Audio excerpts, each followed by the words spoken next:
to the 21st episode of our podcast. I'm thrilled to have Michael Tamura as my guest today. Michael is a spiritual teacher, clairvoyant visionary, radio show host, and author of You Are the Answer.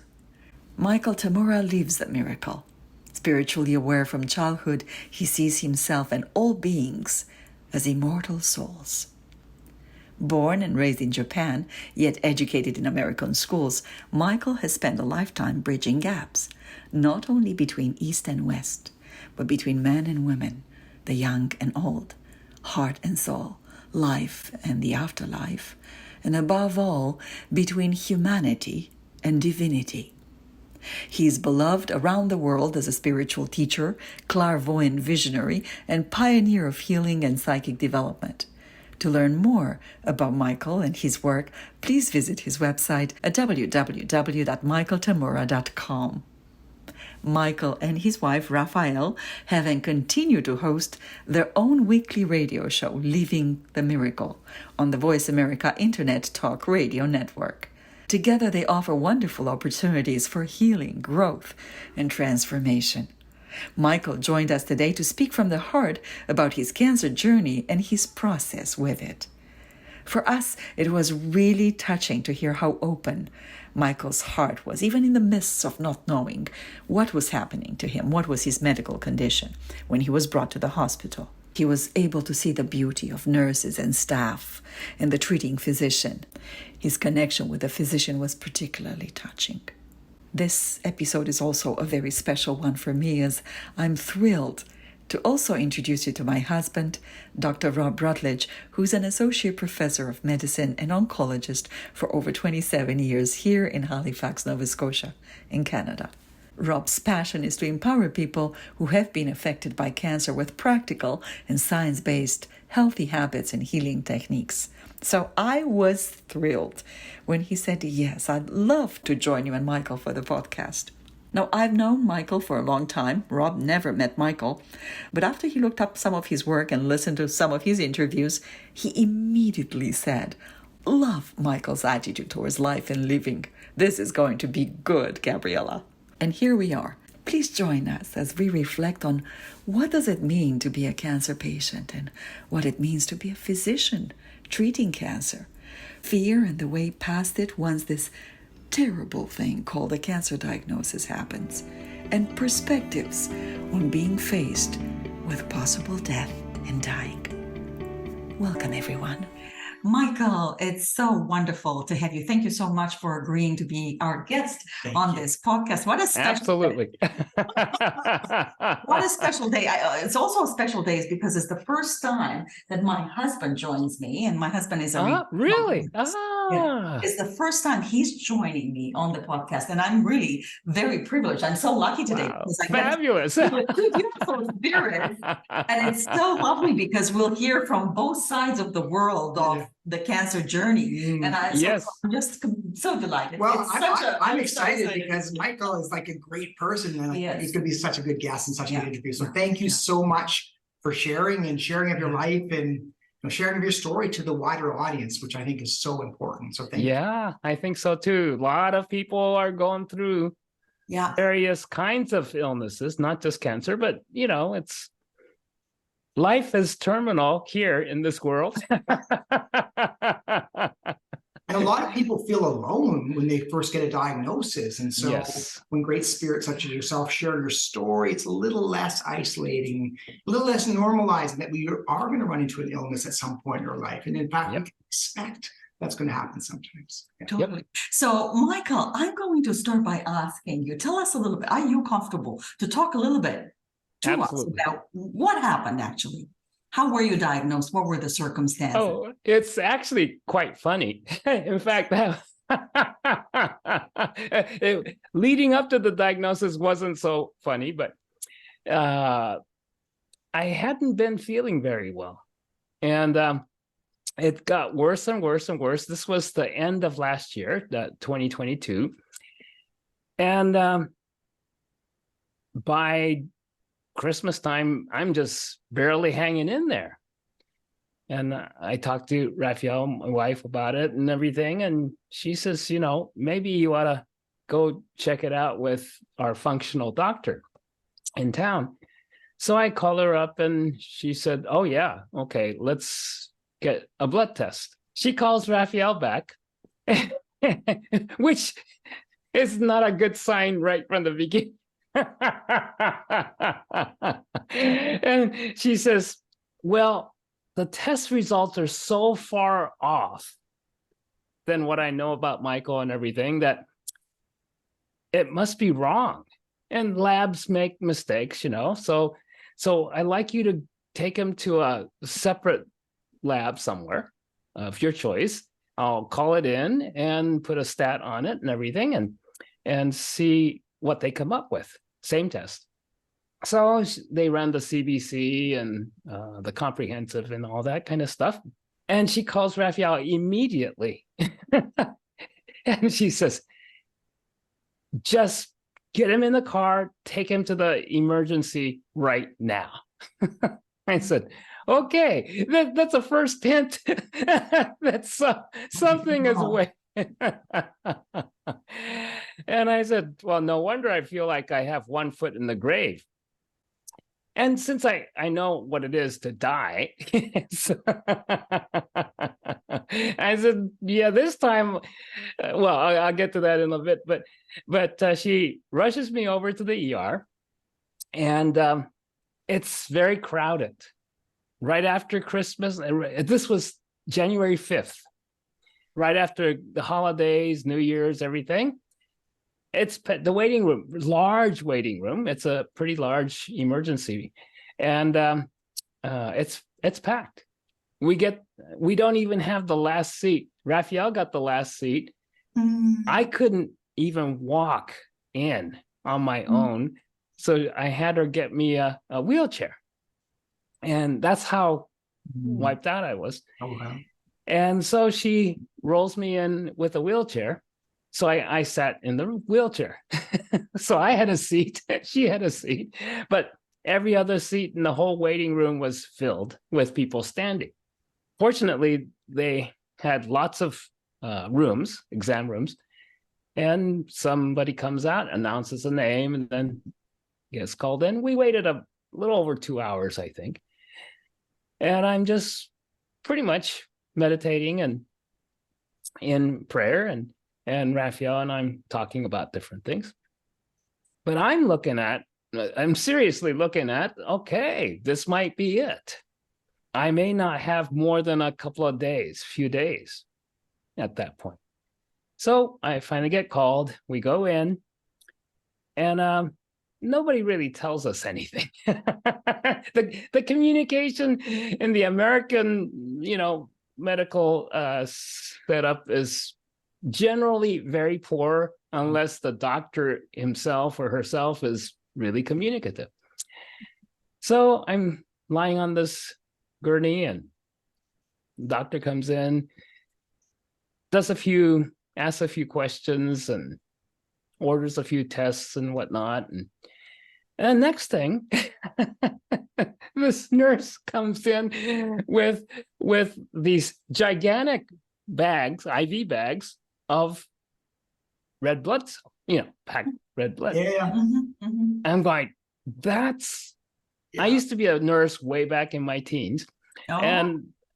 And plus I've visited a lot of people in hospitals, so I have some experience. And I'm going, that's a lot of blood. And so I turned to Raphaelle and I said, do you think they got those IV bags from Costco? It was, we start to joke that it's Costco size. Costco version. Yeah, Costco version of IV blood. And she hangs both bags, and I get, put that thing in, and it takes over 6 hours to transfuse. So I'm there all night. And while this is going on, Raphaelle had to go back early in the morning to get a little bit of rest and then feed the cats. Husband, cats, it's both important. So So during the time we're together, I'm starting to map out, okay, if this is it for me, because I feel like literally I'm almost at death's door. I said, what do you need? I want to leave if it's my time to go, having as much preparation for everybody else as possible, especially Raphaelle. She's going to have to deal with all the aftermath. So she's going, okay, but let's try to find out what's really going on and see if it's to that extreme.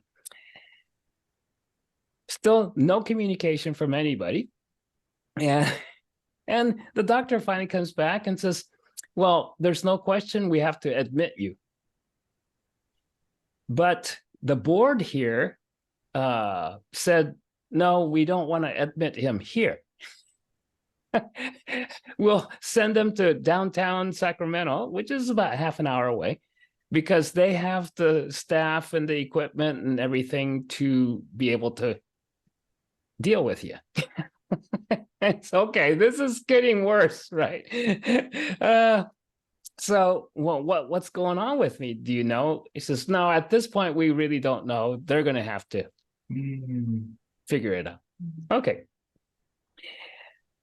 So they come back in the morning, and the paramedics come with another gurney, wheel me out of the ER into the ambulance, and one of the paramedics is sick. And I'm going, he's sniffling and coughing, and I have my mask on, and I'm going, okay, yeah, I probably don't need to, get sicker than I am. But they go through their standard script of, asking me all the questions and everything and taking my vitals. And we go off to the hospital. I get wheeled in through the ER of that hospital. And the paramedics are saying, oh, yeah, where do we take him? Oh, we're supposed to take him to the 4th floor. Of course, I don't know what floor is what. We get out of the elevator, and they're wheeling me, and all I can see is above me, right? Because I'm face up. And they go through this, put me through this big double doors, and I look up just in time to see huge letters saying oncology. That was my first sign. Somebody in the medical establishment at least suspects I have some sort of cancer. And this gave me a little bit of more humor, amusement in this kind of very serious situation, because I'm going, God, I wonder how it is in other countries where the patient discovers what they might be diagnosed with for the first time when they see a sign of where they're being, rolled into. And then we're going down this hall and everything, and there's another set of double doors, and they're going to put me through that set. So I thought, oh, well, maybe it's not oncology after all. Maybe I'm being wheeled to a different department. And on top of this double door, there's 3 big letters. It says BMT.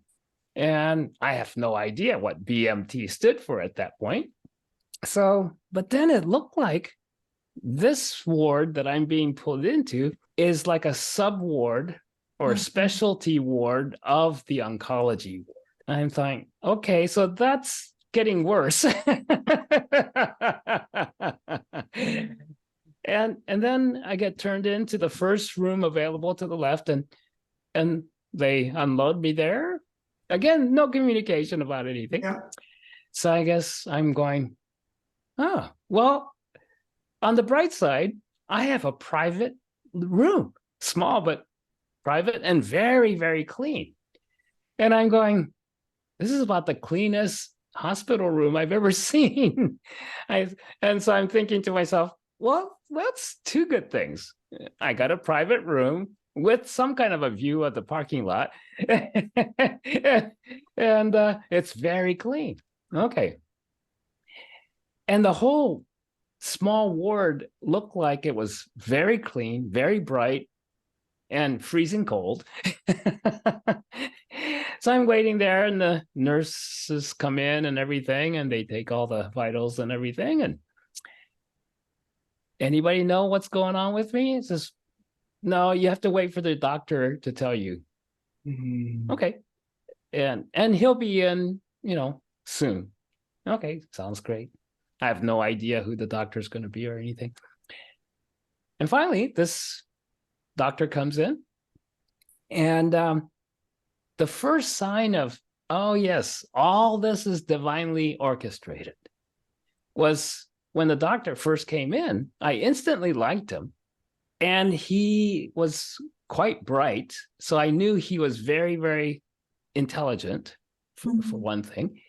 But the thing that really struck me was his outer part of the aura was, what would you say, surrounded by the Christ energy.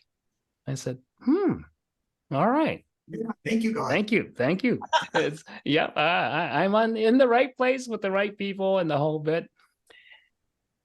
But when he starts speaking, he has a very strong accent and very, what would you say, fast? Right, yeah. Like a genius type person tends to talk fast because they just assume everybody's on the same level of understanding. And so it's like, the first thing he says is no preliminaries. It's just, oh, well, we know you have leukemia. Thank you. But I'm thinking, the diagnosis of cancer in the first place is so surprising, unexpected. There's no cancer in my family, anything. Yeah. And so of all kinds of illnesses and everything, I definitely wasn't expecting a cancer diagnosis. Yeah. Anything else, but not cancer. Because taking care of yourself your whole life. I just want to just a quick reflection, because you come to this point where it matches a lot of people's experience of living in the land of the unknown, like not knowing what's going to happen. BMT stands for bone marrow transplantation. That's super high dose chemotherapy. Yeah. And leukemia is a special type of blood cancer as well, right? So, and it makes sense that you'd be feeling lousy because all your blood cells would have been going down and the red cells would have been going down, et cetera, et cetera. But what's remarkable about you, Michael, is that even in the stage of not knowing what's going to happen, you're looking for these little cues of what can I be grateful for? And being able to see the spirit in your fellow human being. You're not going to be a physician in that scenario.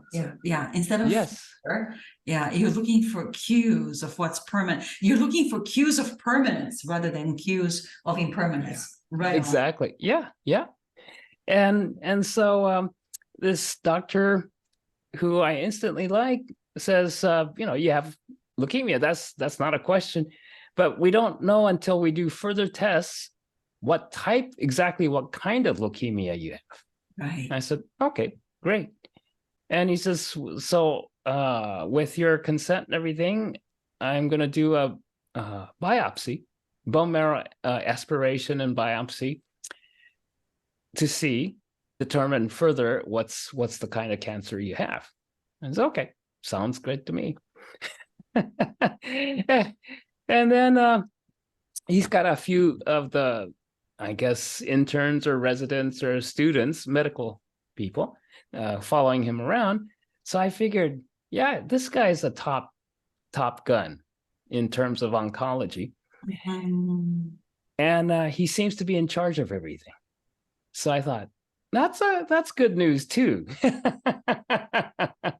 Heavens are smiling upon Yeah, and then I'm looking at him as the spirit that he is, the soul that he is, and I can tell, his accent is because he's from a foreign country. He turns out to be Persian by ethnicity and background. But I also noticed that his bluntness is protection. He's very, very sensitive, very aware in his own way, and incredibly compassionate. But he can't express it in the usual fashion because it's too vulnerable. It's just too risky for him. He won't be able to do his job, and he won't be able to maintain some kind of objectivity as a scientist and go, hey, this is what's going on. Whether you like it or not, I got to give you the full thing. And so that's why he kept it really short and fast. Yeah. But before he turned around to leave, but before he leaves, he goes, do you mind if I ask what you do for a living? And he said, I said, oh yeah, you can say I'm a spiritual teacher. And I said, do you know, I heal people. Yeah. And I said, I look at people. I'm also what you would call clairvoyant. Do you know what that means? He says, yeah, a little bit. And I said, so that's what I do for a living. That's my work. Have you written any books? I said, I have one, and he goes, and that book talks about kind of what you do and how you see things and all that. And I said, yeah. I said, would you like a copy? My wife carries around, at least 4 copies so that we can give it away to people who really would like to read it. He says, yes, I would like one. I said, would you like me to put a little message, sign it? He said, that would be very nice. And he was about to go again. And then he turns around and he says, my job is really hard. And I said, I understand. And he says, not the medical part. I really like that. But the hard part is day after day, all I see is the worst suffering of humanity. So that validated what I was seeing in him, that he's really a kind person. And he became a doctor, like a lot of doctors, because he's a healer at heart and he wants to help people. But in the current context of medical knowledge and practice and everything, when some person has cancer, especially certain kinds of cancer, well, the cure rate isn't that great to the point where they can't even give a prognosis of, yes, yeah, it's going to take you a while, or you have to go through some hardships, but we're going to get you well. Can't guarantee anything like that, right? So in terms of cancers, it's generally spoken about in terms of remission, partial remission, because everyone's afraid it's going to come back. Even if the test shows you don't have any more cancer cells, hey, it could come back any moment, right? So I understood that. And I thought, oh, yeah, yep. And I said, yes, yeah, I think you'll get something out of this book. And he says, because what you teach, we're the ones who need it most, even more than the patients. And I said, great. Now I know why I have him as a doctor. We're going to get along fine. Yeah. We're healing together. Exactly. Cast it into we're 2 human beings having an interaction. That's it. And we're connecting, hopefully growing together and healing together. That's beautiful, beautiful story. Wow. Yeah. So I was really heartened. No matter what happened to me, I was really heartened that, okay, especially if this is going to be my final days, I'd rather have people like that to interact with than somebody who just wants to cure you, and that no matter what, and so I figured, oh yeah, by the time he comes back to do the biopsy and stuff, Raphaelle should be here back any moment, because she had to drive herself to the hospital. And But I noticed after everybody's gone, I noticed, the whole staff in this particular wing of the hospital is so much more spiritual, so much more spiritually aware. And there was a greater proportion of healers versus just medical professionals, right? 100% selection. Yeah. And so, and over the course of the 9 days I was hospitalized there, I got to see pretty much every nurse, even the housekeepers who came in were very dedicated, committed to their work, and loved what they were doing. And that really shows up in their interactions with the patients and the doctors. And so I thought, wow, this is a very special space in terms of a hospital. And so when Raphaelle first showed up, and of course she's a clairvoyant and everything, a tremendous healer, I said, what do you think about where they put me? And she says, she started to say something about, what is this place? But I said, I'll tell you that in a moment, but how about the energy? And she goes, when I came through that second double doors, the energy is completely different in this section after that second double doors than any other place that I walked through in the hospital. Yeah. And I said, isn't it? Yeah. And it was that obvious.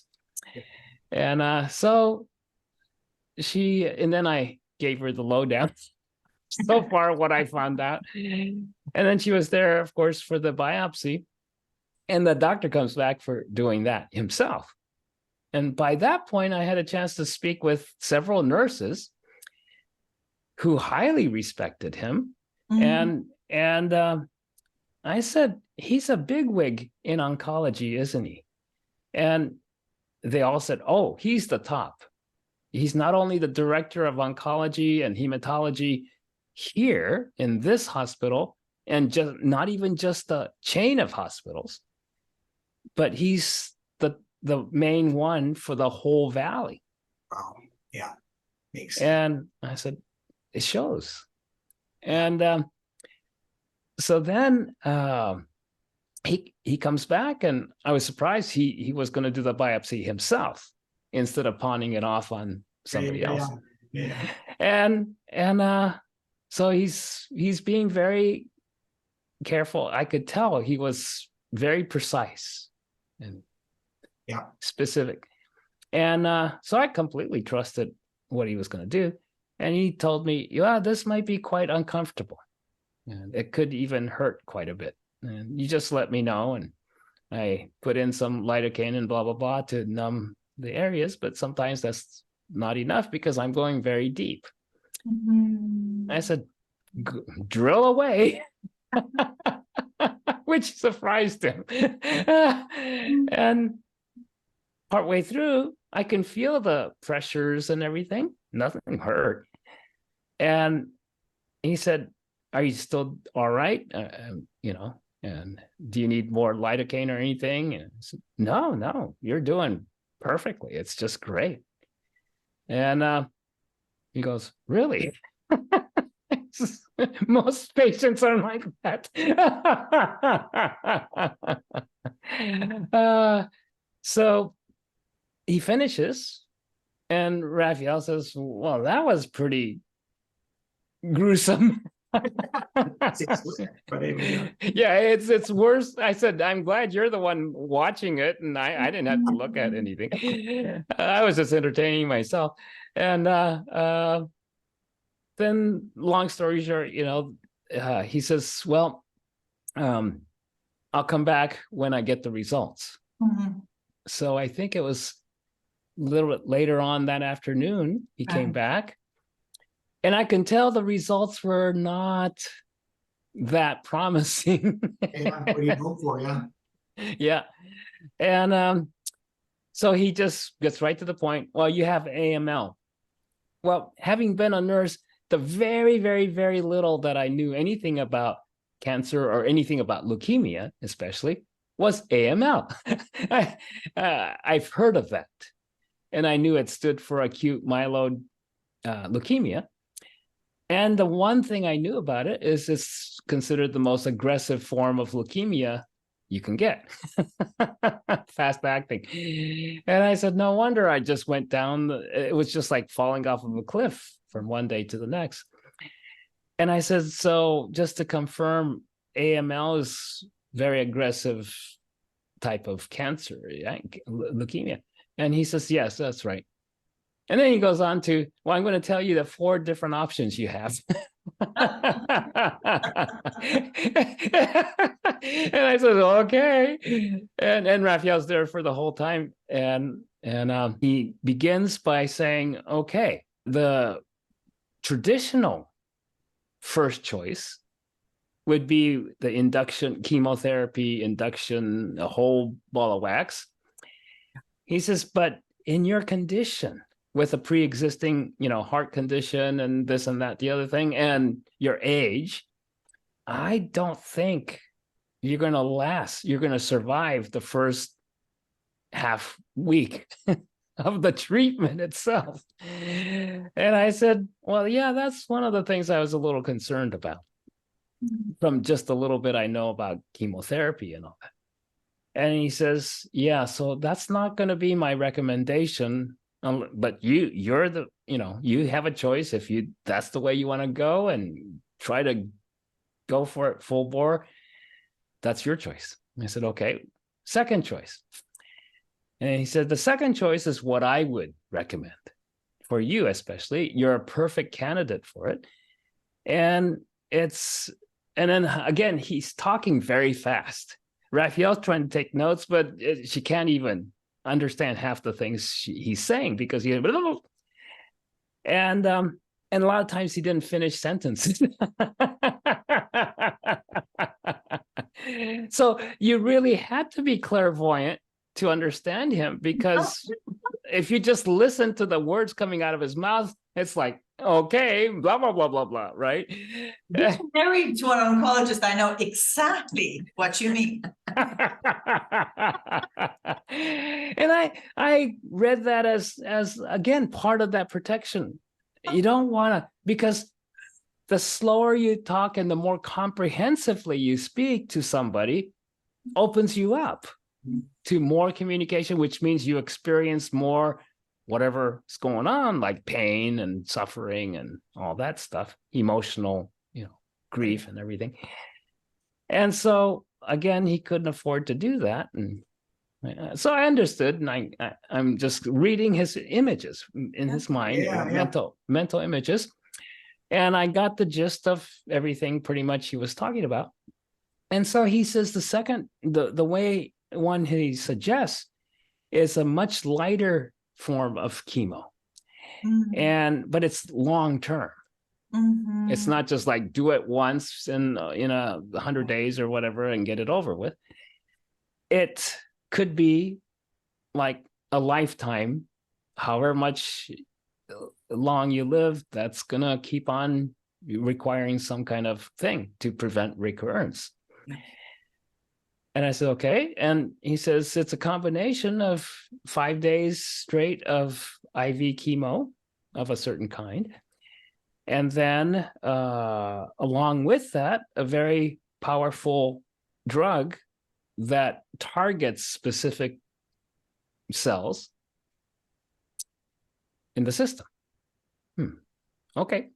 And he says it's a demethylating agent. I happen to know what methylation was.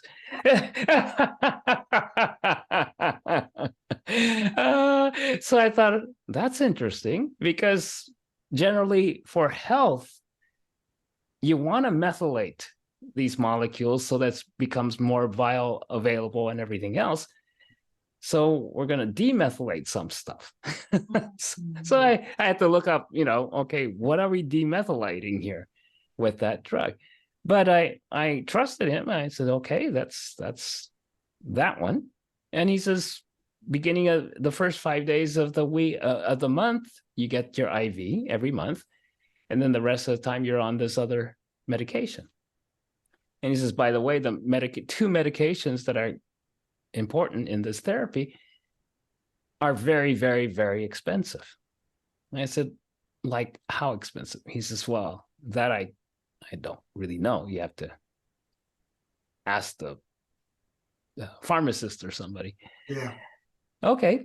And so, meantime, while this is going on, we already found out that my insurance, health insurance, got canceled December 31st of 2022. Oh, no. This is January 6th, Yeah. right? Yeah. And why it got canceled. I've been with the same insurance company since I was 25, 45 years ago, right?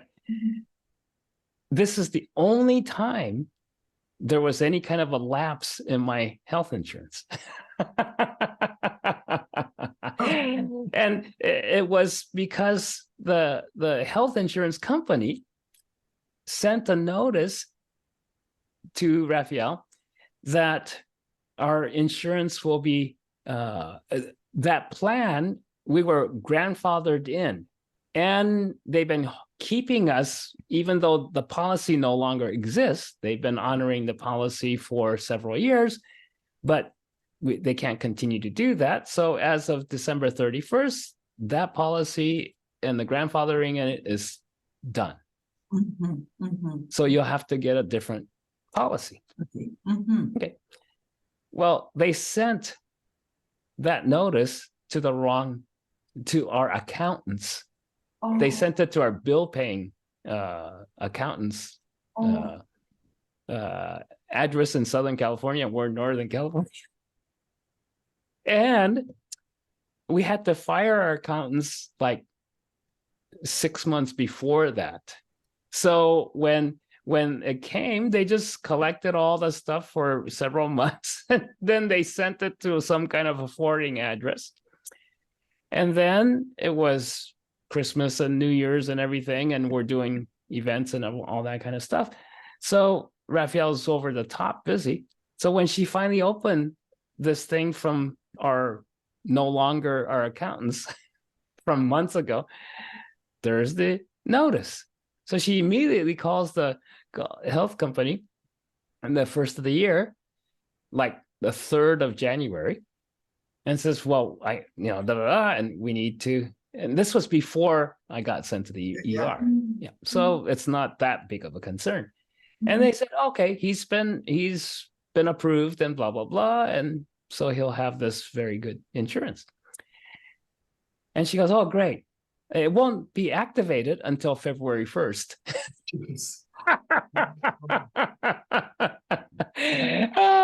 So when we're going, okay, how are we going to pay for this? Right. And that started when we're at the ER, because we know how expensive it can get, especially when you spend the whole night in the ER and you get all this blood. We're not going to be able to afford it. So I have no insurance during that time, the whole month until February 1st. I'd say 98% of all of our medical expenses were incurred. Yeah.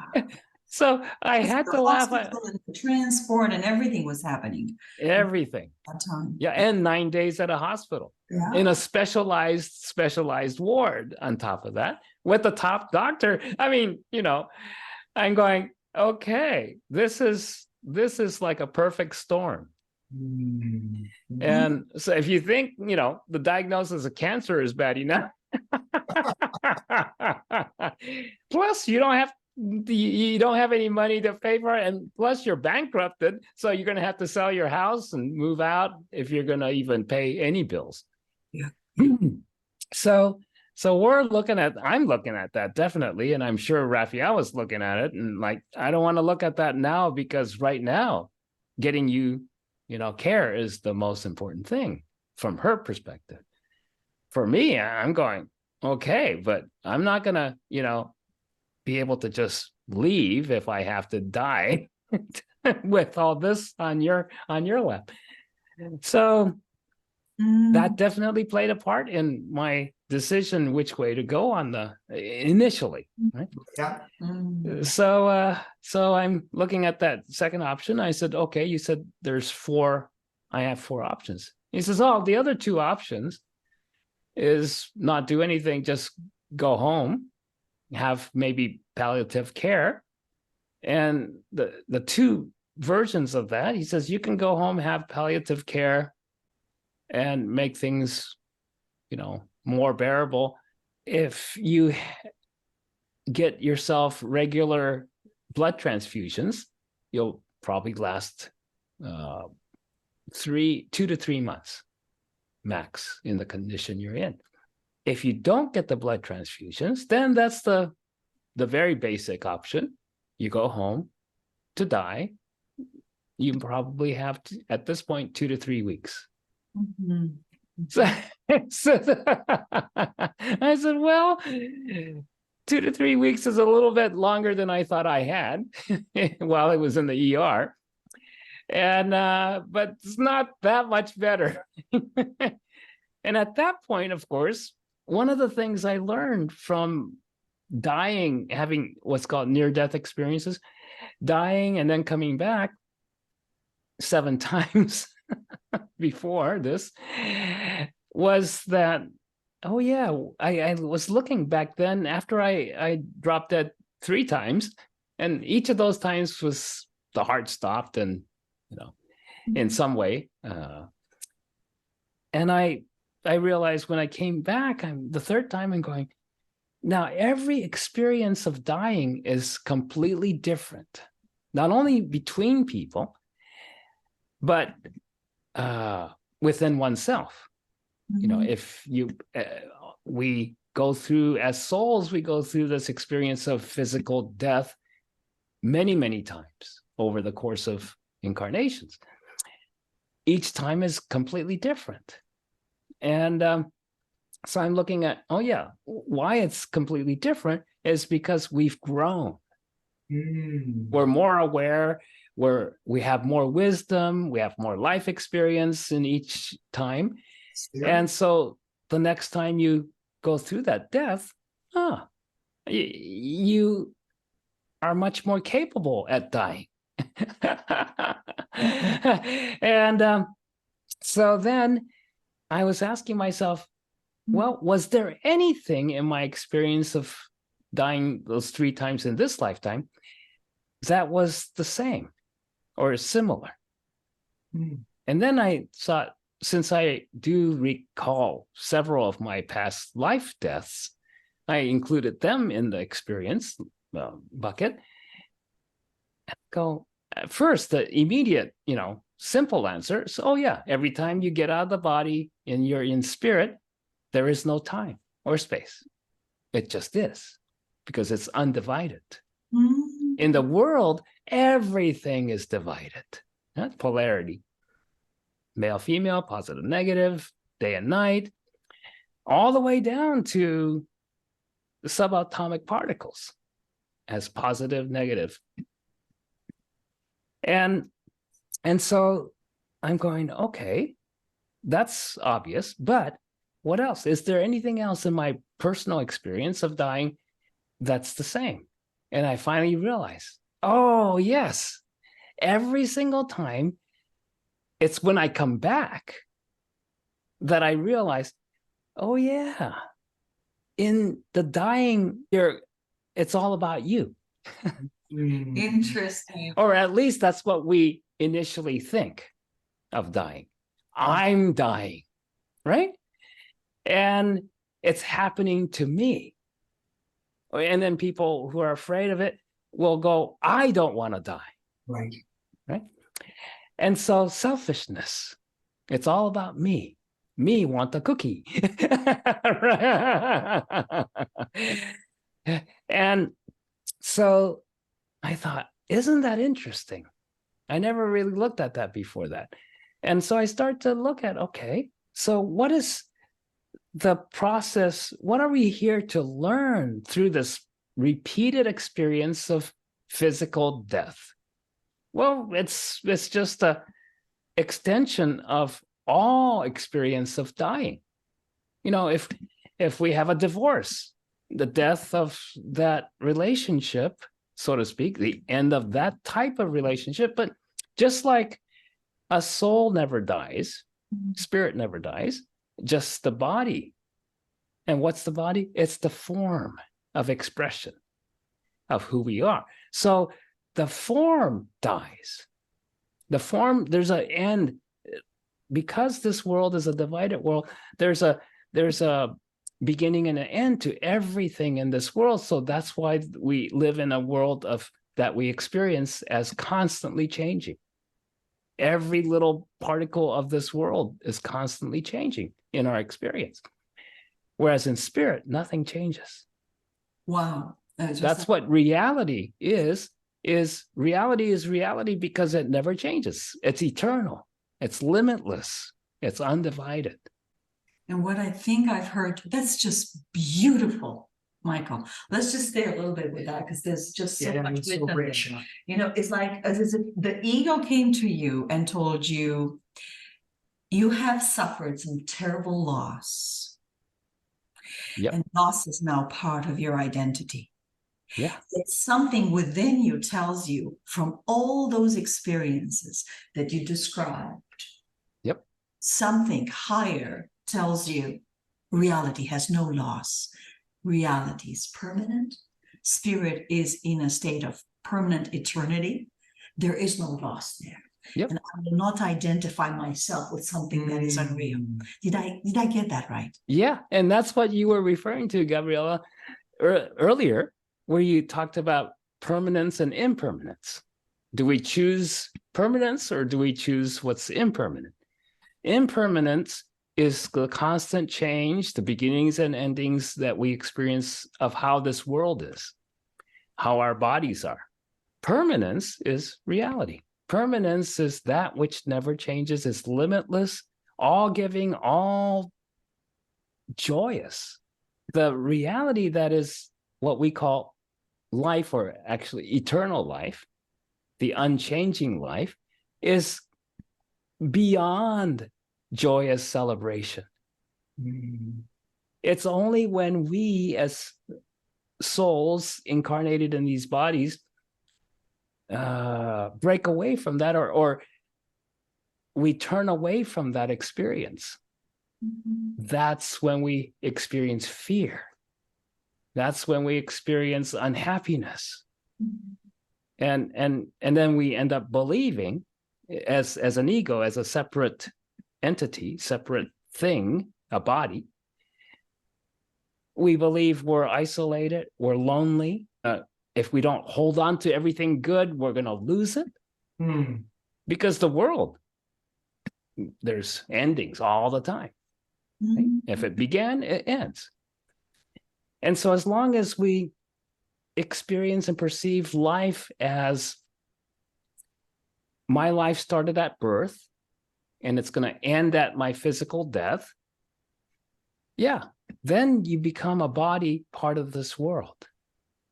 But if you awaken up to the reality that, oh yeah, the body, my appearance and the way I choose to express myself here in time and space changes all the time.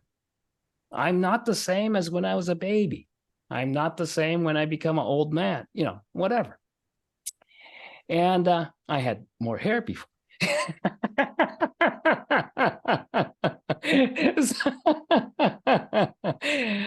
Yeah, I know what's important to many people, right? So, see, I must have had the precognition that I was going to get some kind of cancer and I'm going to have chemotherapy of some sort, because they tell you, everybody, you lose your hair. And I said, I preempted that. I wasn't going to give chemotherapy the satisfaction of, wiping out my hair. I said, I'll take care of that first. So I have to find these points of humor, because life like I mentioned, the eternal life that all of us are living is beyond celebratory. Yeah. Some of the old Hindu type scriptures and everything talk about bliss is one of the main attributes of a soul and spiritual life, right? And it's not something we strive to build up or create. It's already part of creation itself. And it's something we have to learn to experience, become aware of and experience. Then we realize, oh, that bliss, that joyousness, or even just basic happiness isn't dependent on what happens to the conditions of the body or the conditions in the world or whatever is going on here. It's there all the time.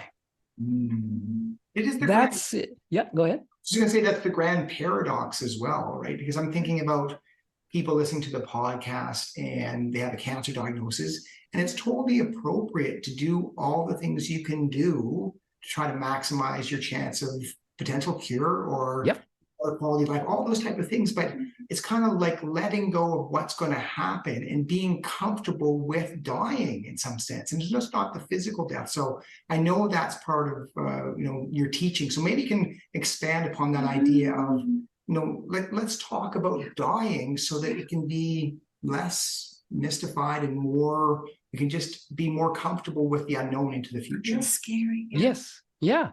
Well, like we were talking earlier, dying brings up the lesson of selfishness, how selfish we tend to be.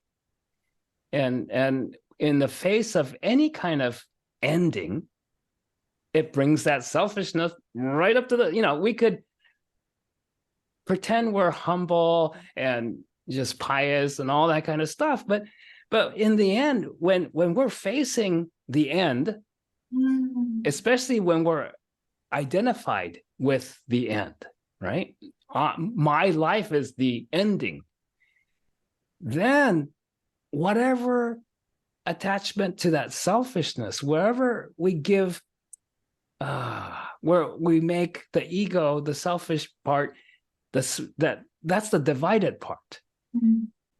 Seniority and power, we subscribe to the feelings we have of that, which is, everybody out of my way because I have to survive. That's never us, the real who we are. That's just the ego, which is fictional.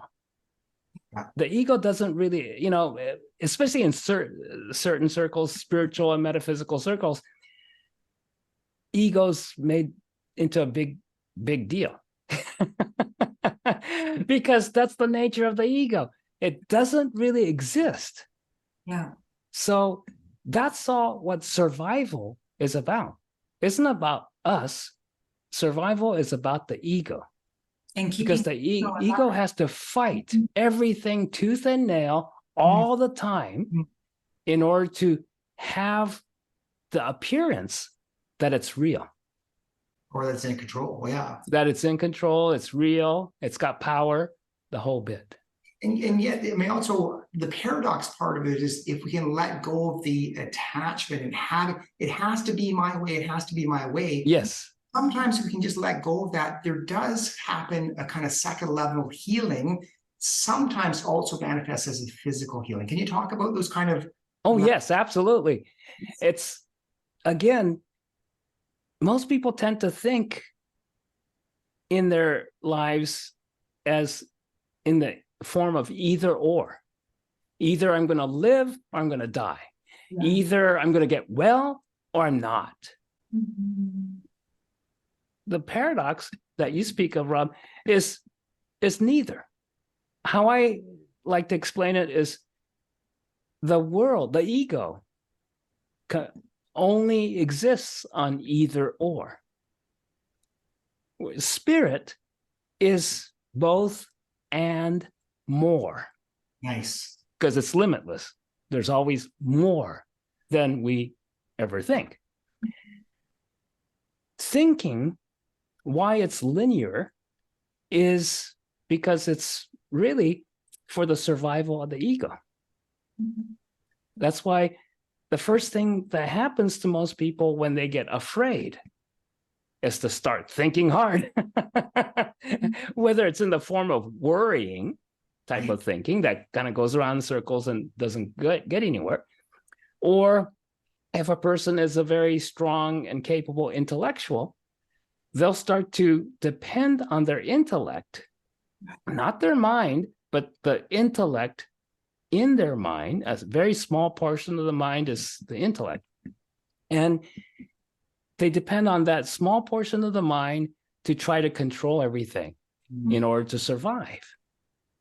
So the intellect is necessary for using words. It's definitely necessary for building technology, making plans. Any kind of technology, right? All technology is based here in this world.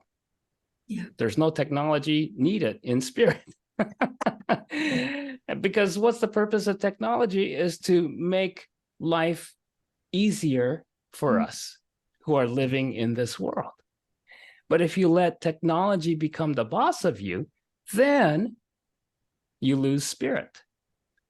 So technology is perfectly great in the context of spirit. If you know your spirit, you're eternal, immortal, the whole bit, and your body is dying, let's say, in the example of, say, cancer diagnosis, then if you still have work to do here, if you still have more to learn here in this world, because there's no real learning curve in spirit, since it's all there.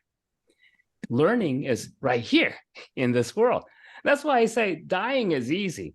It's coming back here that's the difficult challenge. That's why nobody really wants to be here. And that's one of the things most people don't seem to recognize. I don't know of anybody who's not had that experience of feeling like, I really don't belong here. Yeah. Nobody seems to figure out, is that because you don't belong here? That's why everybody, the ones who have the strongest I don't belong here experience are the ones that's really waking up. I think we're all keeping very quiet about this paradox, that we feel that reality has no loss, reality has no fear. We feel that inside, and yet we enact the opposite of it. And so we believe in this, dichotomy within. Yeah. That's the constant war. It's a constant war. Absolutely. Yeah. Absolutely. And also people who've had a near-death experience often will say, when they come, just like you said, they come back and then they kind of remember kind of the other side, and they feel a sense of real homesickness, right? Yes. Yeah. It becomes, and a lot of people then hold on to those experiences. They can't tell anybody, and they feel quite isolated. And yet it's a common experience to feel that sense of homesickness. Yeah. And yes. That oftentimes you hear patients, especially towards the end of their life, that the voice of this permanence is as if they've allowed the volume of that voice to get louder. Yes.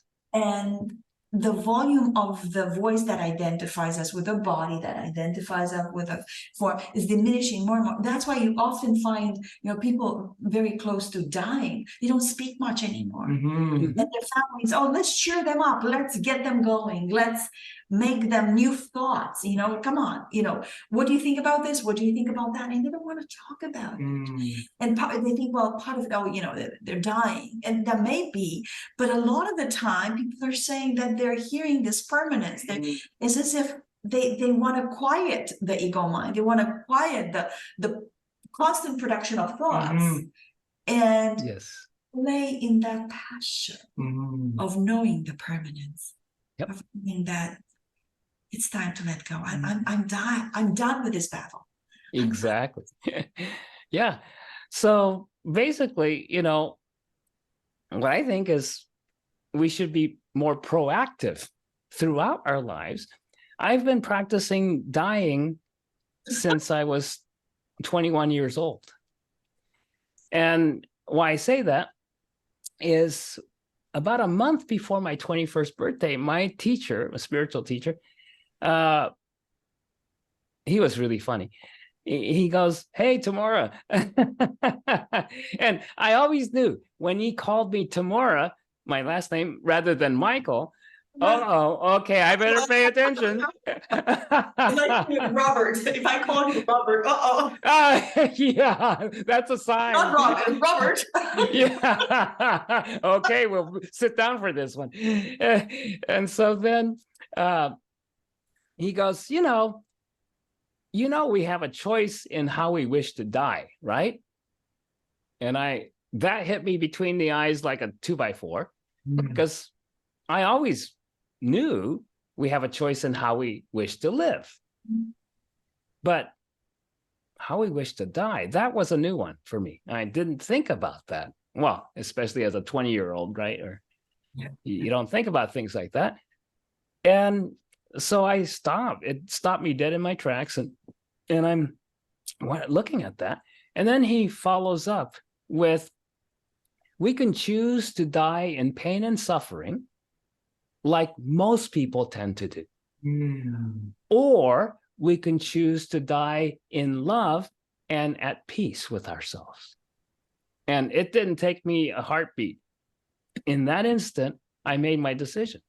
Yep, I choose to die in a state of love and at peace with myself whenever that time comes.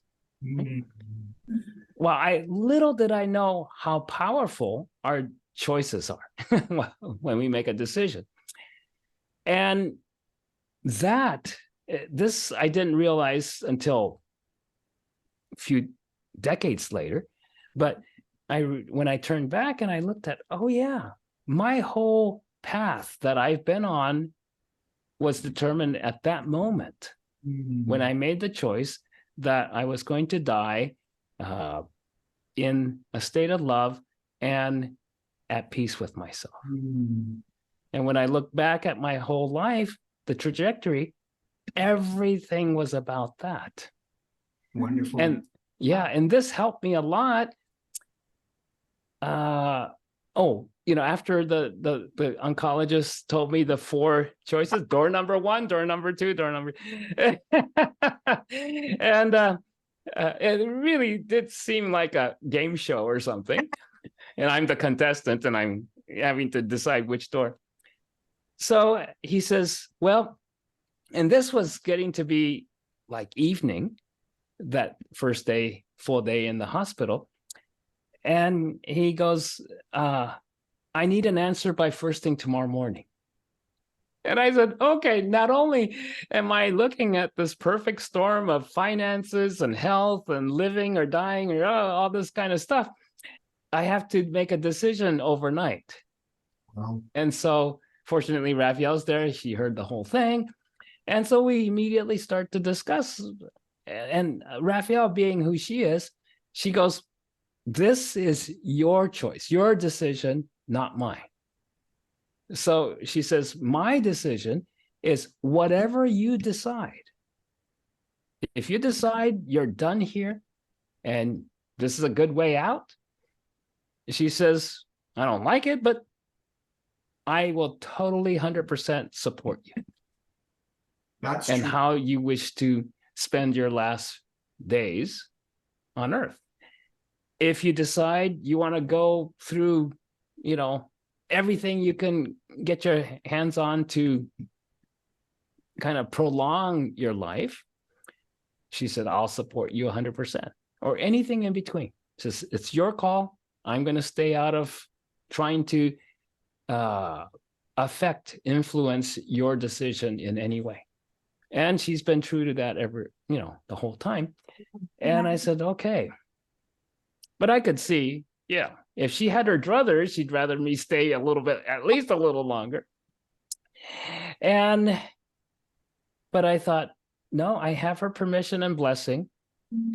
And at that point, I didn't realize this until later on, but I had no will to live My energy was so low, my life force was so low that I barely had enough energy to sit up and, talk. Raphaelle said, even on my deathbed, I wouldn't shut up. I'd still be talking. So that part is probably the last thing to go, right?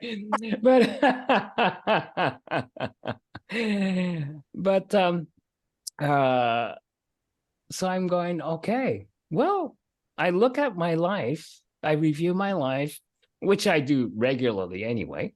So I don't have regrets. I'm done. And I've been told many times in spirit that, yeah, it's just up to you. If you want to stick around, fine. If you want to come back, anytime. So I thought, okay, that just makes it more difficult for me. and so I thought, oh, well, I'll meditate on it, pray on it all night and see what I come to in the morning. But I was already warning Raphaelle, I'm tending toward door number 2, going home, palliative care with blood transfusions as necessary to prolong my life so that I could at least help you prepare how things are going to be or what you're going to have to do on all the levels. Say your goodbyes. Yeah. And then I also thought of, oh yeah, it's and for the well-being of my 2 sons, and the community that we kind of guide of students. So I thought, yeah, I can't be leaving in the next couple of weeks. That won't give me enough time. 2 to 3 months. Knowing myself, probably I could stretch that prognosis to at least 4 months. That'll give me until April at that point to get things in order. And that's how straight my thinking was at that point, with no energy and not any will to live here anymore. So, but I slept on it. I prayed on it and slept on it and everything. In the morning, oh, no, I still was of the decision, yeah, let's go for door number 2. So when the doctor came in at 7:00 in the morning, I said, yep. He says, so do you have a decision? I said, yes, I'll take door number 2, go home, palliative care with blood transfusions as needed. And it was very passing, but he kind of, that's not the answer he wanted to hear. You wanted to go for it. Yeah, well, he wanted at least to go for the door number 3, but he was very good. He says, "Yeah, it's your call. So I will start your discharge proceedings, so you don't have to stay here any longer than you want to." And I said, "Thank you." So he leaves after that, and but he had nurses and again, a couple of interns or somebody behind him, and he turns to leave, and then he's like, oh yeah, by the way, he turns to his main nurse. Did you know this man's clairvoyant? He can tell you what your future is. And I said, not really. I mean, I don't want to tell anybody's futures. And he goes, why is that? And I said, because if I told you, or most people, their future, they get stuck on it. And that deprives them of their free will to make their own choices, for better or for worse. Each one of us has to, I said, just like you allowed me to make my choice, even if you don't think it's the best choice as a, doctor. And that's because you intuitively know that you're not the boss of my future. You have to let me choose. And he goes, okay. And so he goes away, and he gets the machinery rolling to get me discharged that afternoon.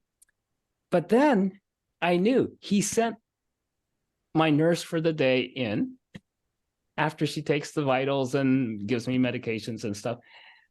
She sits down in my room, and she goes, doctor is very good doctor. I said, oh yeah, I knew that right away, even though I never met him before. And she starts to tell me why she feels that way is because she's had 3 or 4 family and relatives and a couple other close friends who all had leukemia. One was a different type of cancer, but all had some form of leukemia, and this doctor has treated all of them. And she says, I want to tell you about a couple of them. It says, my favorite aunt was diagnosed with the exact same kind of leukemia you have 15 years ago. Mm-hmm. She says, today, this is the importance of hair. She has a full head of gorgeous hair.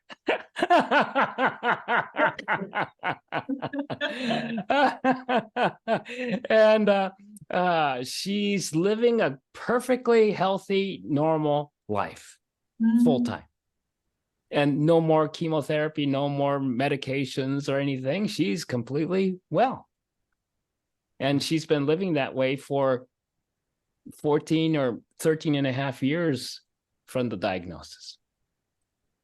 I said, that sounds great.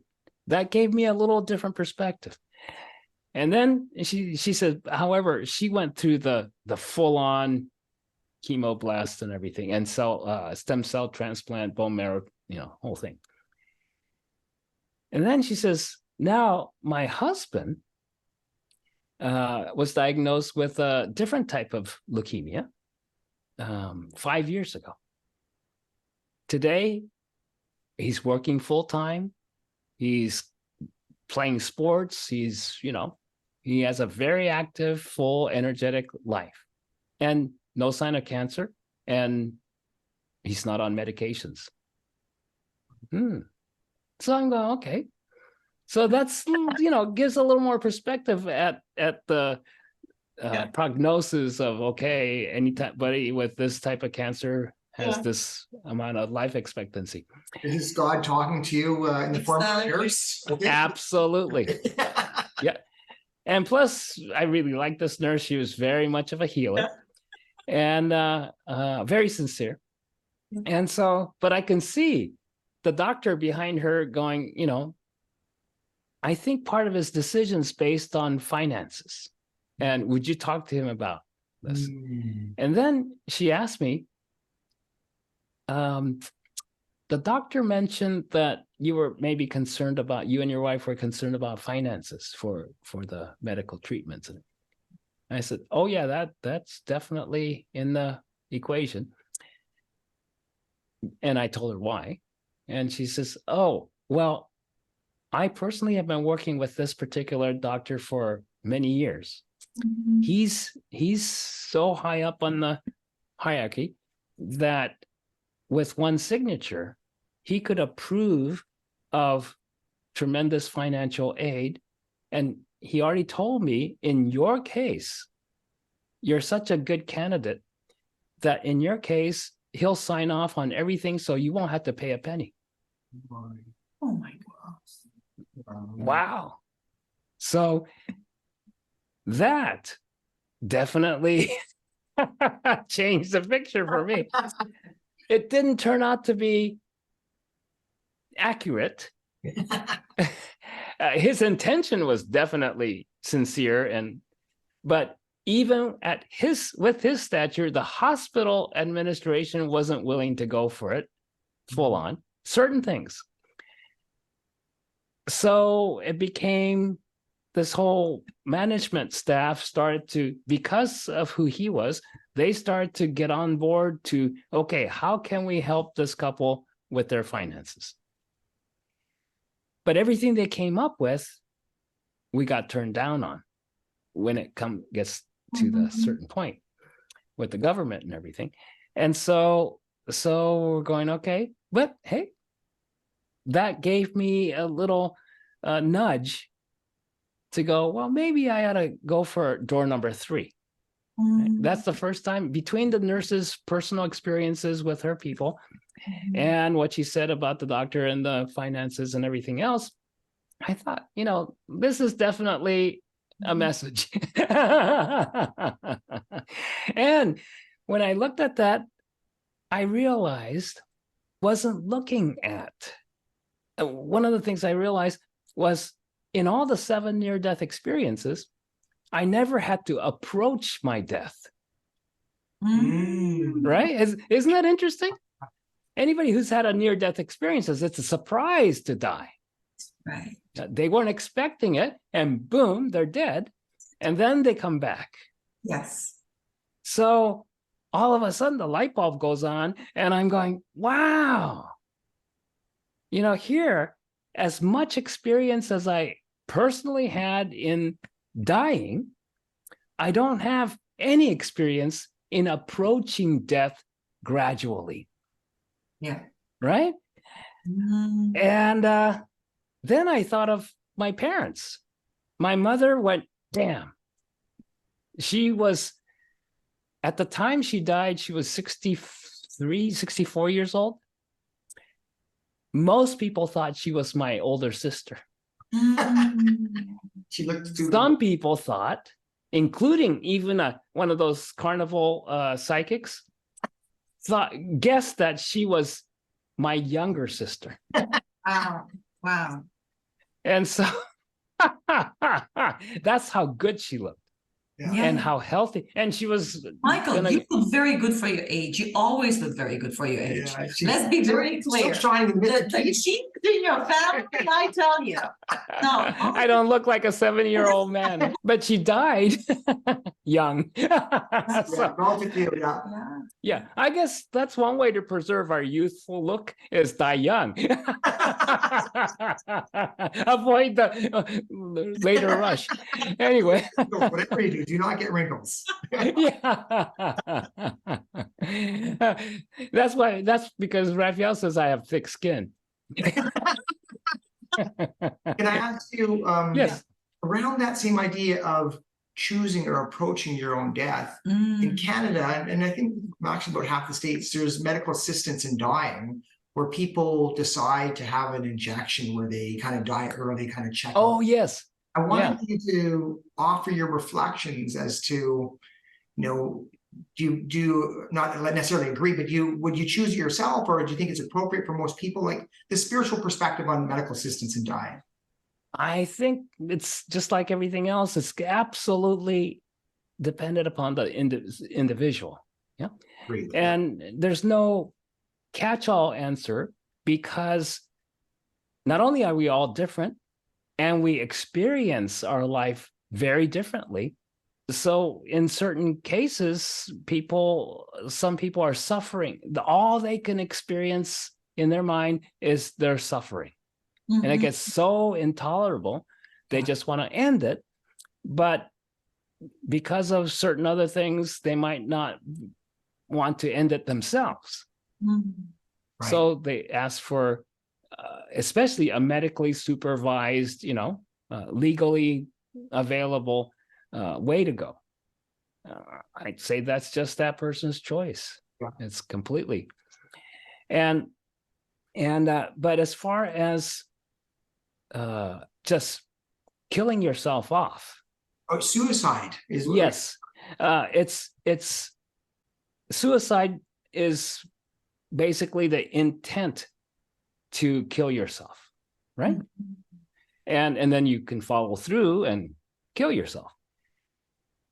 What that soul will discover, regardless of the reason they wanted to kill themselves, they can't kill themselves. So on the other side, so to speak, they'll realize, darn, I didn't die in the sense of I'm not gone. I'm still here, just without a body. And what is this body for? When we come to Earth, why do we have to have a physical body? It's the same reason probably now everybody who's more than 2 years old has a cell phone, right? It's a communication vehicle. That's single purpose of the human body or any body is to communicate, which is to say, express one's truth, express who one is outwardly in relationship to others. Yeah. And so this brings me to a very important thing I learned about, as when I had my private practice as a healer and a clairvoyant reader and everything with thousands of people. And amongst them, probably the most common medically diagnosed condition of the body that some of the clients had was cancer of some sort, more than any other disease. Most of the people I counseled were not diseased, as they wanted to learn to live life healthily. But the ones who came to me because their wake-up call was having cancer or something like that, what was considered, especially back then, definitely a terminal illness. But I said, that's the human condition. Anybody who's here, even though spirit never dies, anybody who's here, the body's going to die sooner or later. We all have a terminal condition. And otherwise, we'll never get out of here. And so when I worked with so many people who had some degree of cancer, and I had a lot of success. Some of them were considered miracle cures, right? Yeah. And I looked at, okay, what's the common denominator, regardless of what kind of cancer a person was diagnosed with and how they were going through it? Is there a central thread? And I realized time and again, cancer, what we call cancer as an illness or condition, is a community illness. It's an illness of the community that's manifested in individuals. I don't know if it's true with your experience, but with my experience, partly because who I attract to me are those souls who are incarnated as healers. They're givers, they're loving, they want to help. So many of those who ends up with cancer are all healers. They tend to be more sensitive. They tend to be more compassionate, caring. And part of that, some of it's, of course, personal karmic cycles and lessons one has to learn, always lessons one has to learn. But a lot of it on a subtle level, on a psychic level, is healers tend to take on other people's illnesses and other people's problems. Some of them healers are much more mentally capable. So they take on other people's worries and mental difficulties.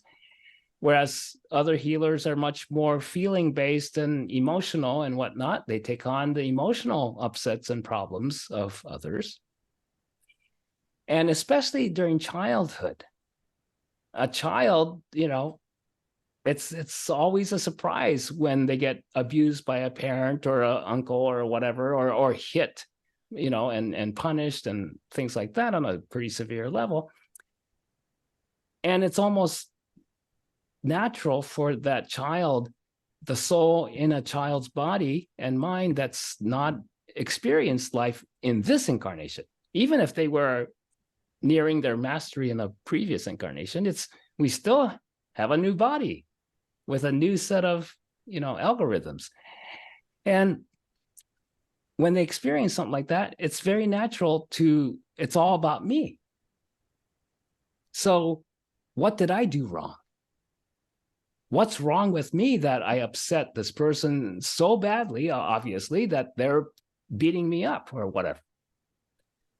And they're angry all the time. So it's very easy for a soul like that, caring, to want, and being a healer, they intuitively know I can help them. But until they have enough life experience and gain enough wisdom from that, to recognize I can't solve their problems for them. No amount, it doesn't matter how capable, how, you could be a prodigious genius, but you can't do it for somebody else. You can't get well for somebody else. And so until every healer has to learn that somewhere along the way. My hope is the sooner the healer learns, the better things become.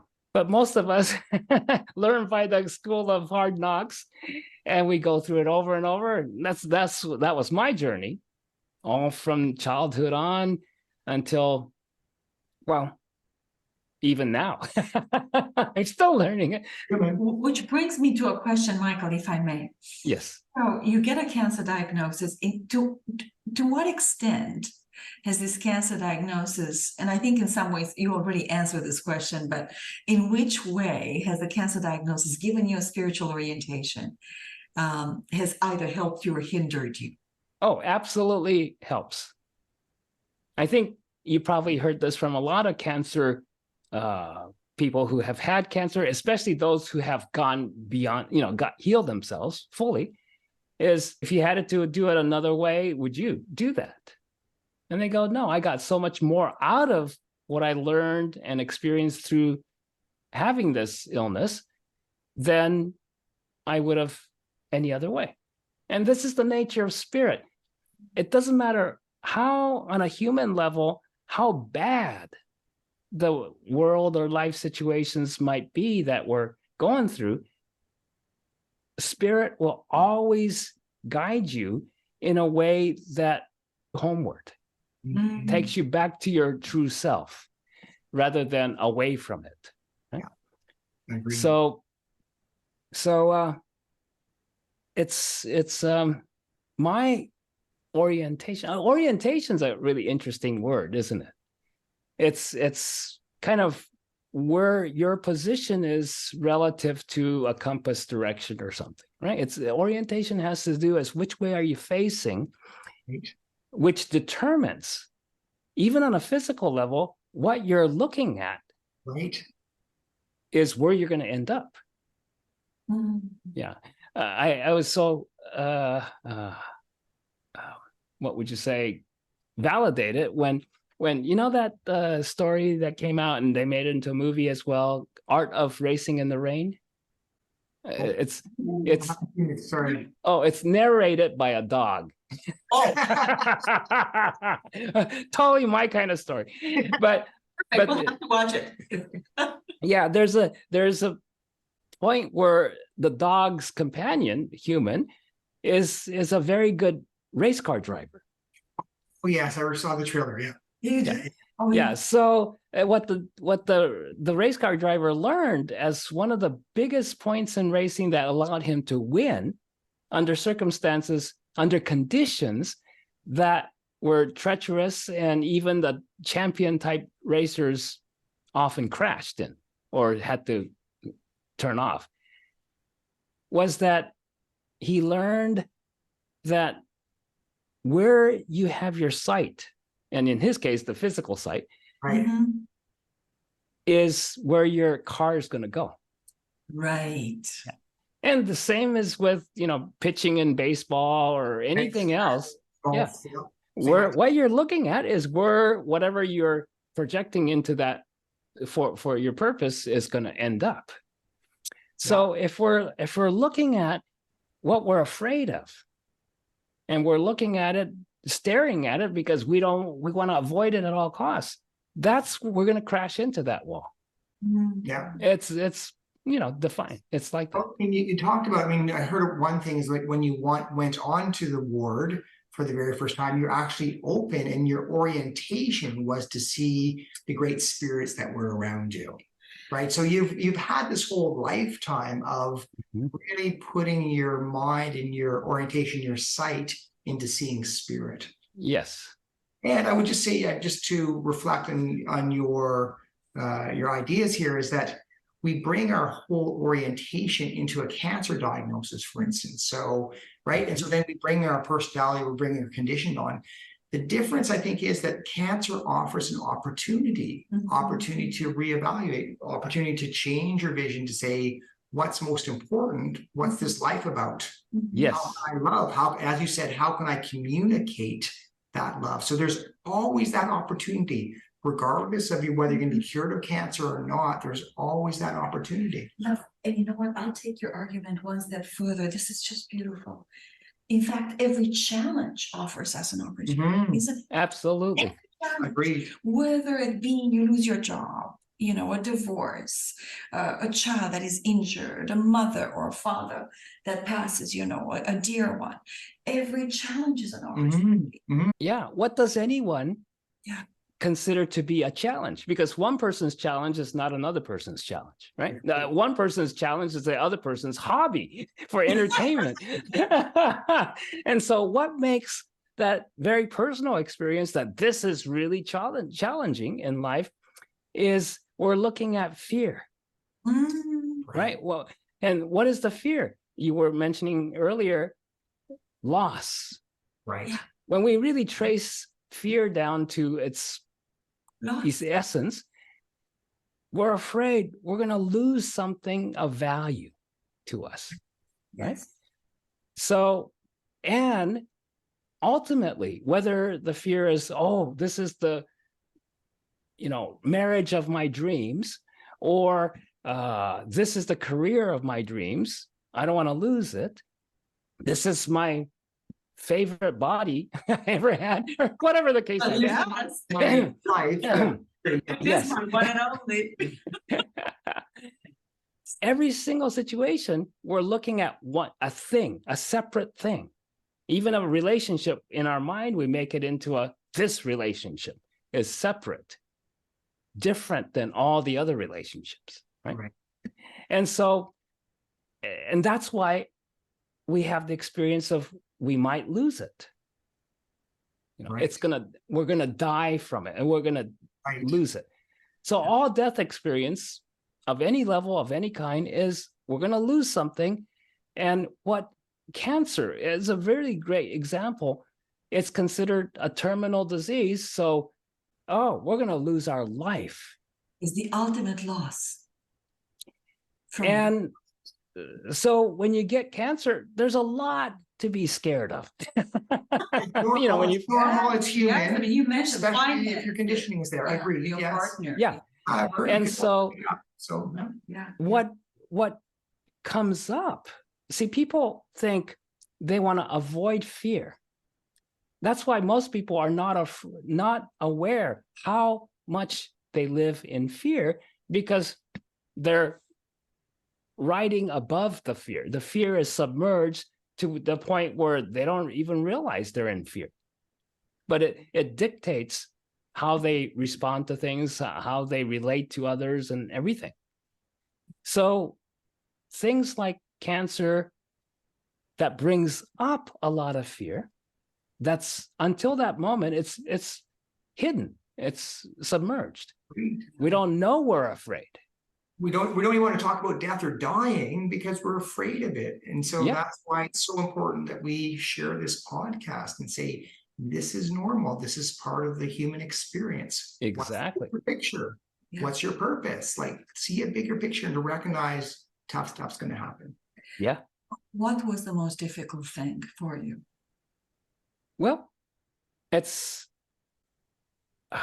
again, whatever individual little things that happened that was difficult, the real difficulty is dealing with the fear, underlying fear.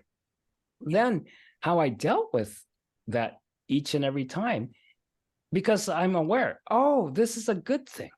Yes. I wasn't aware I was afraid of this. You're afraid, right? And learn from this. Yeah. And the other thing is, okay, two things. One, is it really my fear? Am I the one who's actually afraid of this? Or did I take on this fear because everybody around me has it, or I was indoctrinated, like Robert said, conditioned. Right. to believe in that fear as something that's a master over you, right? And something that dictates your decision. Oh, if I'm afraid, some of the most highly motivated, high super achievers are often the ones who are scared the most. Yeah. They have to keep on achieving. They have to keep on getting the gold medal. They have to. There's no choice for them, they feel, because if they're not the champion, if they're not the best, if they're not the paragon of excellence in whatever, they're nobody. Right. They cease to exist as the person they built themselves up to be. So I'm going to do something really interesting tonight. I'm going to ask you as a physician, what's your greatest fear? What's your greatest fear? Well, from a physician's point of view. Oh, well, I think Michael and my perspective is very similar in that I'm here to serve, and I don't know if this person is going to be cured or not. I want to facilitate their healing in whatever way is possible. I don't know what that is. So really, it just sounds so perverse that an oncologist isn't thinking, oh, I need to cure your cancer. But it's just, yes, I want to offer good technical care. Yes, I want to do all the appropriate things, et cetera, et cetera. But that's, in some sense, it's like there's no ego there. So it's just flowing. I'm just doing my thing. My greatest fear is that I won't have the opportunity to empower that person, to allow them to see that there's a way to be in this situation that is truly healing. So it's almost as if it's like I'm stuck within the medical system, and I actually want to do something bigger than the medical system. So that's where kind of my tension and fear is. It doesn't actually happen as fear on the day-to-day. I don't have a fear as an oncologist. Michael, do you want to respond to that? Yeah, well, I'll speak personally in terms of the fears that I have experienced, even for a brief time. And sometimes it's a little more than brief. It's something that I have to chip away at over years. And every time fear in any form comes up, one I was talking about, is it my fear or somebody else's fear, right? But there's even a bigger part of fear. Fear is never in the present. Ever. Right. When you're fully in the present, there's absolutely no fear, because that's spirit. It's just love. I mean, it's just connection. Yeah. Yep. So whenever we experience fear, first thing I know, oh yeah, it's out of time. It's in time. It's stuck in time. And no matter how many times you revisit that fear, how fear is kept in the mind is as an image. This, as souls, that's all we do, is we create images of life experience. When we're going through the experience in the present, there's never fear. It's only when we get hung up in the past, even just a moment later after we get hung up on, oh my God, that could have killed me, right? A lot of people do that. Somebody swerves in front of you on the highway and you almost get into an accident, but you didn't. But their mind goes to, that could have killed me, that jerk. Yeah. How dare they? All that is after the fact. The experience was they're driving and a car came in front of them temporarily. That's it. That's their experience. When they had that experience, the initial reaction, because the body is always reactive, right? Because it's technology. Body is a cell phone, right? You push this button and that light's gonna turn on or off. So if you expect the body to not react, well, you're going to suffer, right? It's just going to be, you're going to be battling it all the time, trying to control it. But if you're aware that, oh yeah, the body always, down to the mitochondria, it's reacting all the time. And it's programmed to react in a certain way to keep it healthy. Sure. Yeah. If that programming gets altered somehow with a virus, it's very similar to computer viruses, right? A virus gets into the system, it alters the programming of certain cells. Then you can have cancer. But even that's not the cause of cancer, right? It's consciousness. What we do with our awareness and decision making is what ultimately lands us in whatever kinds of experiences we have in a body in this world at the time. And so when I encounter the fear, initially, it's always,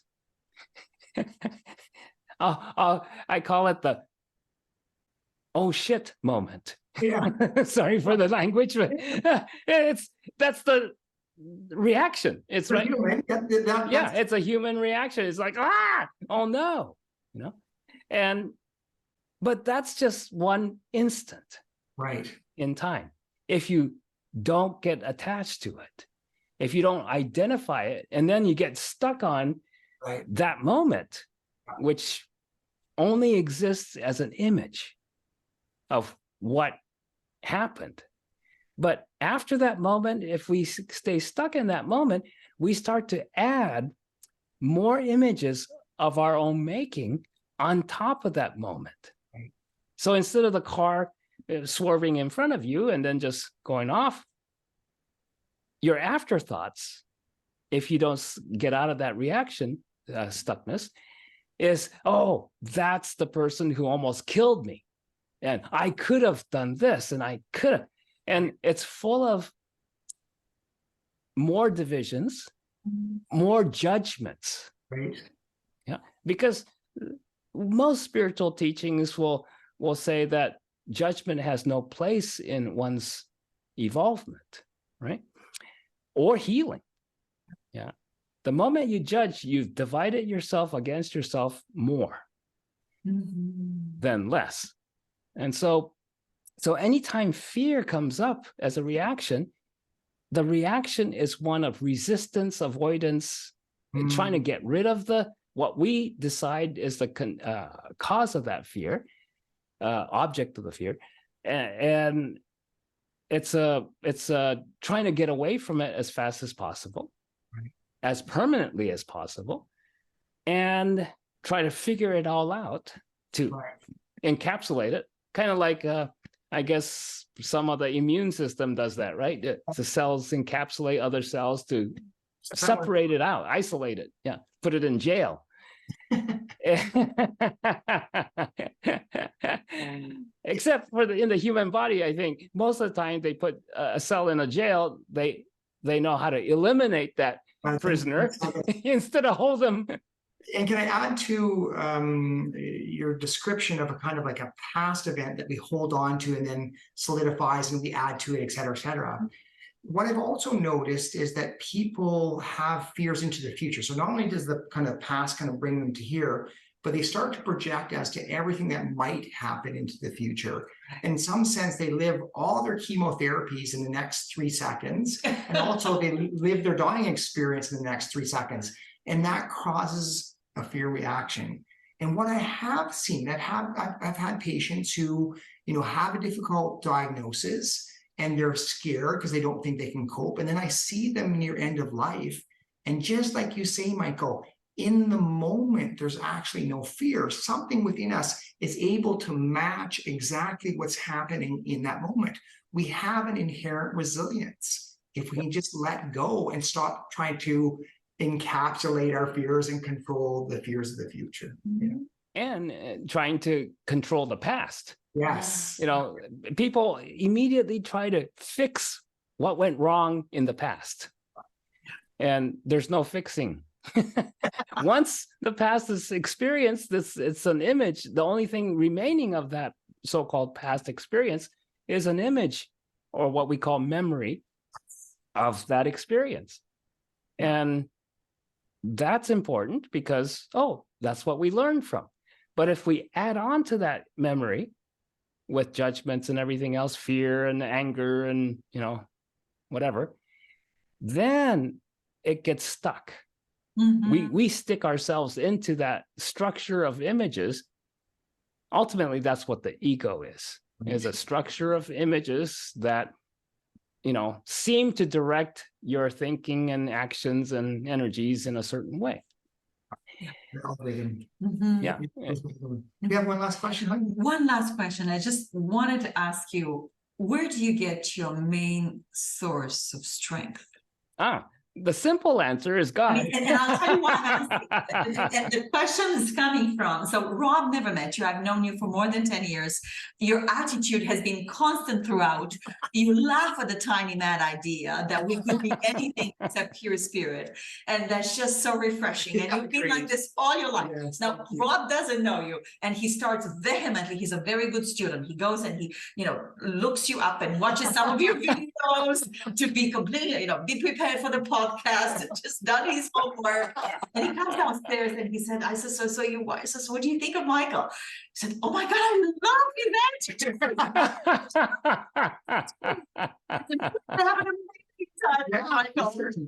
Yeah. So where do you draw your sense of strength? Source of strength. Oh, well, like I said, the ultimate basic source is the source, what most people call God. But what is that? Again, back to the undivided. I keep my sight as much as possible. What prayer is to me, is to, if I go off course, I reset my GPS to spirit, the whole of spirit, not just a spirit, but the whole thing. And whenever I do that, instantly, I have access to that never-ending power. And power, a lot of people have a lot of preconceptions about power being bad and everything, but no, power is creative life, energy, right? And that's why when I felt like I lost my will to live, it took me a while in meditation to go, oh yeah, why did I lose my will to live? Because there's not enough of who I am in this body. I'm out there, way out there, right? And so I thought, okay, if I'm going to prolong this a little bit so I can take care of some business, I'm one of those, the joke is there's nobody who ever is on their last breath on the deathbed that says, oh, I wish I could have filed my last report at my job. But I'm one of those oddities and this is the way it is when your job, your career, your work, whatever you want to call it, is spirit. Nice. Is, in a sense, in the old traditional religions, doing God's work. But really, that's what we're all here for, is to learn to express that. So anytime I face toward that, I gain strength. But just like Rob was saying earlier, God, in a sense, doesn't have a voice in this world except ours. Mm-hmm. Ours meaning not just humans, but everybody has to have a cell phone to communicate in this world. In spirit, you don't even need that because there's no two-ness. But here, you need a cell phone of some sort, which is, we call a body.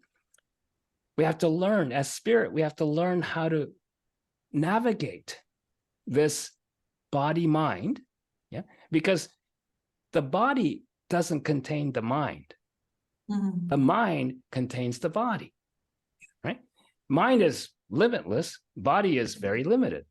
And so then when we learn to recognize that, we see everyone is spirit.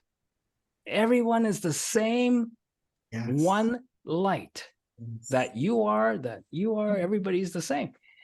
It's just how we each in a separate, different body chooses to express that sameness.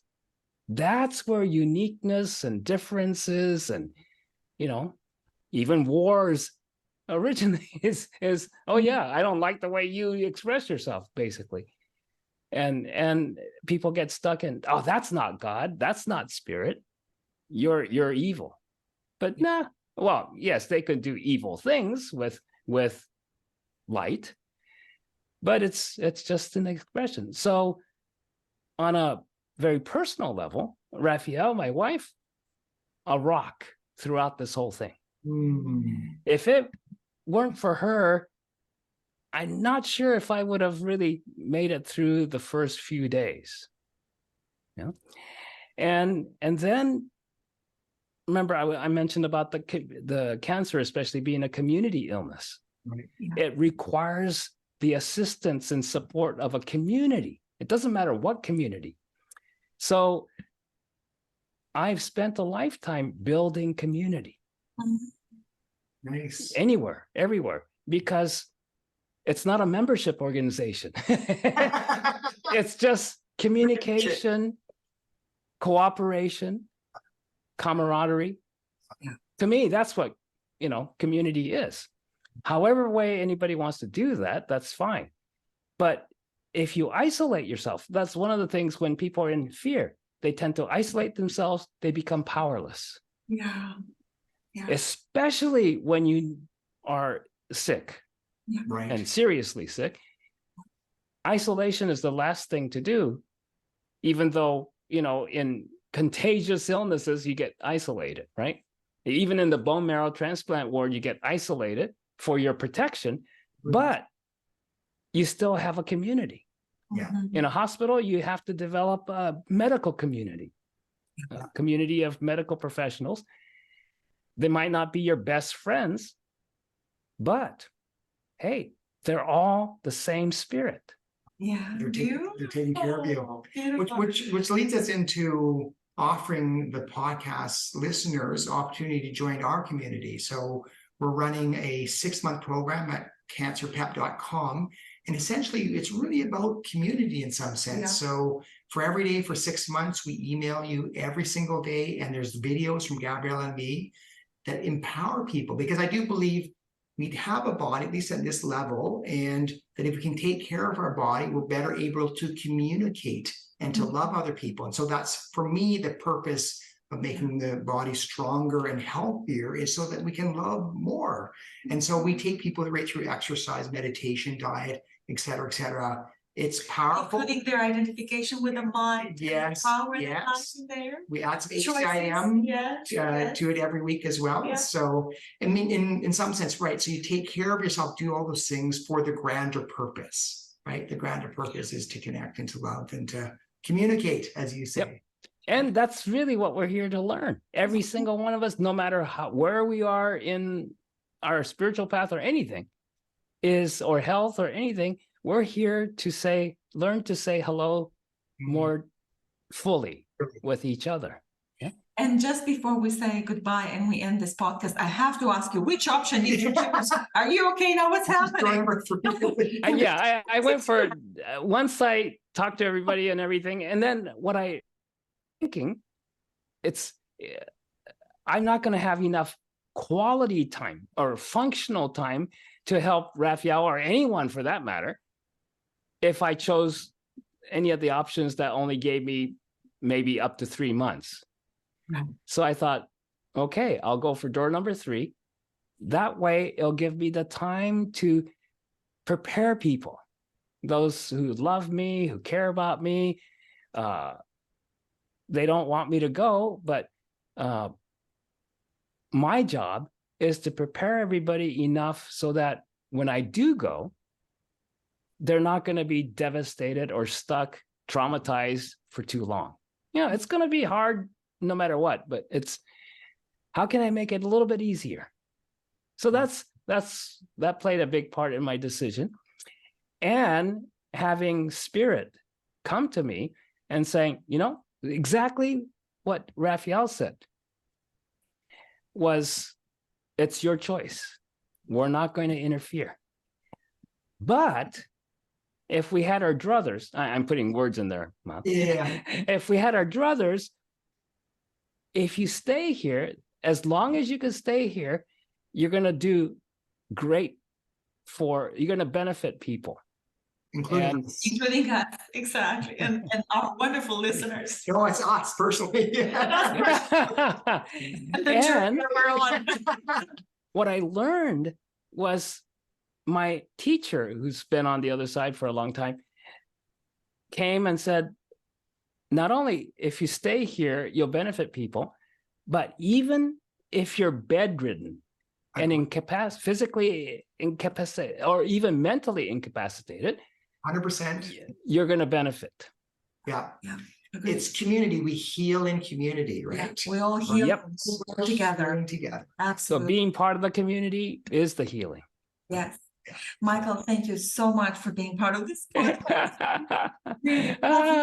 Glad to be part of your community. And So I much love appreciated. what you talked about with the community you're building and what you do for the people who are struggling and who want to get well. That's beautiful. Thank you. Very lovely. Thank you, Michael. Thank you. And this concludes our interview with Michael Tamura. To learn more about Michael's work or to purchase his book, You Are the Answer, please visit his website at www.michaeltamura.com. To learn more about Cancer Pep, please visit our website at www.cancerpep.com. Until next time, be well and take care of yourself.